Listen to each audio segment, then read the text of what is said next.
أعوذ بالله من الشيطان الرجيم بسم الله الرحمن الرحيم. زما د ټول یوټیوب چې کوم یوټیوب انسانان دي د ټولو ته زما دا یو پیغام ګوره زموږ به اصل مقصد دا خبره وي چې زه پر ترقي باندې ولاړ سم.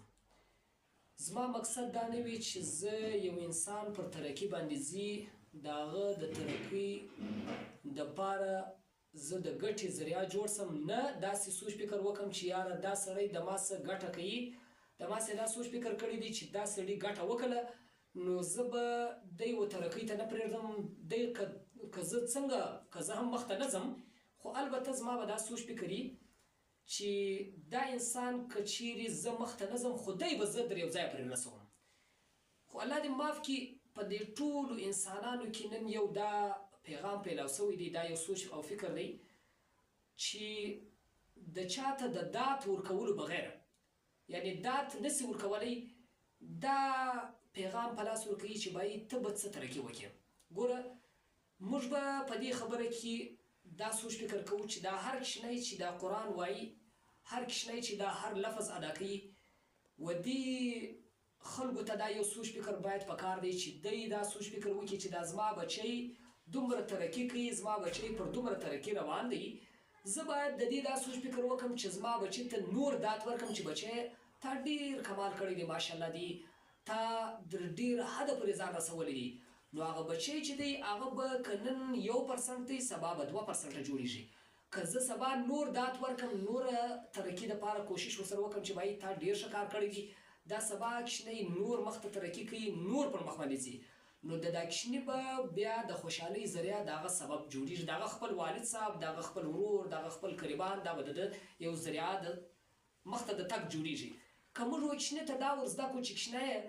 ته ترقي نسې کولی، ته به څه شي زده کړې، ما ته به ته څه شي را زده کړې،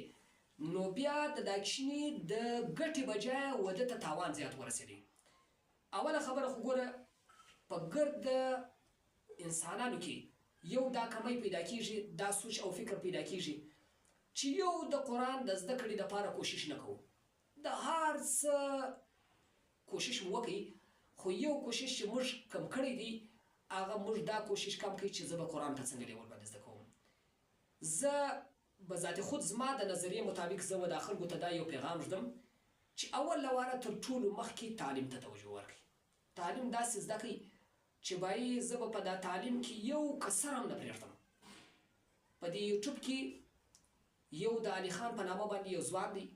دی د پېښور، اوس په سعودي کې یا به په دوبۍ کې اوسېږي، خو د یو پیغام زه اکثره وخت ګورم، د ډېر ښایسته خبرې کوي او ډېر ښه پیغام پرېږدي. دی وایي چې زه به دا نه وایم علما چې اوله واره دغه چینل سټارټوي، علما ته د خپلو قریبانو دا راته ویلو چې ته به څه ترقي وکړې، خو البته ما د هغه قطره قطره دریاب میشه لږ لږ ترقي ما کوله، ځان مې مخته بوتی، ډېر حدودو ته ما ځان ورسوي. نو دا د ده یو پیغام زموږ د ټولو دپاره یو سبب دی چې باید په هر کار کې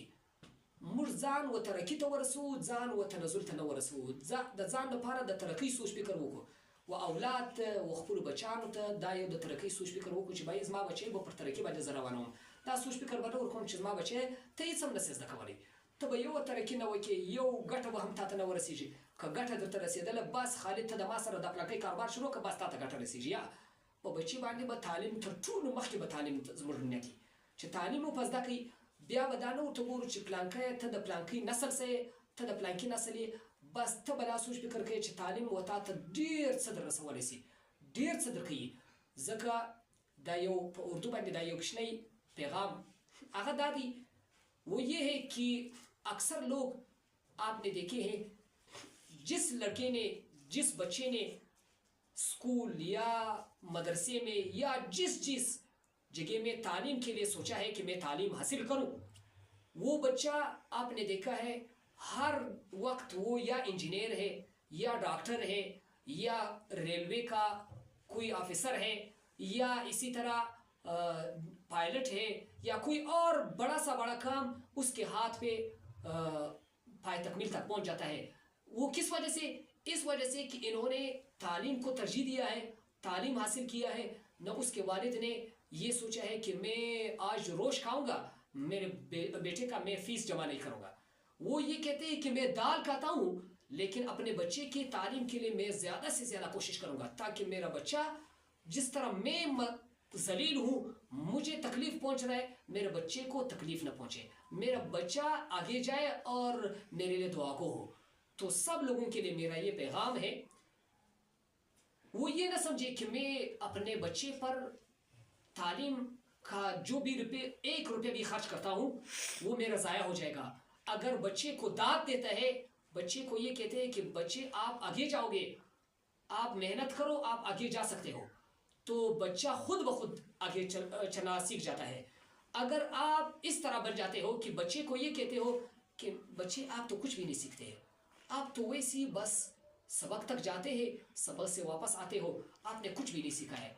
بچے کو اگر آپ نے یہ بتا دیا، آگے جا کر بچہ ایک لفظ بھی نہیں سیکھے گا. وہ یہ سمجھے گا کہ میرے والد صاحب نے مجھے تعلیم سے رکوا دیا، تو مجھے کیا ضرورت ہے میں آگے جا کے تعلیم حاصل کروں، میرے لیے والد صاحب کو کیا فائدہ دیا ہے، مجھے بھی فائدہ نہیں دے گا اور میرے اولاد کو بھی فائدہ نہیں دے گا. اپنے بچے کو قرآن کا سب سے پہلا قرآن کے سیکھنے والا بنا دے. ہر چیز ہم سیکھ سکتے ہیں لیکن قرآن کو ٹھیٹ سیکھے اور ایسا پڑھنے والا بن جائے کہ ہمارا نماز صحیح ہو. ہم جو بچوں سے پڑھواتے ہیں وہ اس لیے نہیں پڑھواتے ہیں کہ بچے آپ مثال کے طور قاری بنے. ہم بچوں سے اس وجہ سے پڑھواتے ہیں تاکہ بچہ صحیح قرآن پڑھنے والا بن جائے اور صحیح معنوں میں لفظ ادا کرے. اگر اس کا ایک لفظ غلط ہو جائے، ایک لفظ بھی غلط ہو گیا، تو آپ کو یہ میں بتا رہا ہوں نہ نماز اس کا صحیح ہوگا، اور اگر وہ قرآن پڑھ رہے تو قرآن کا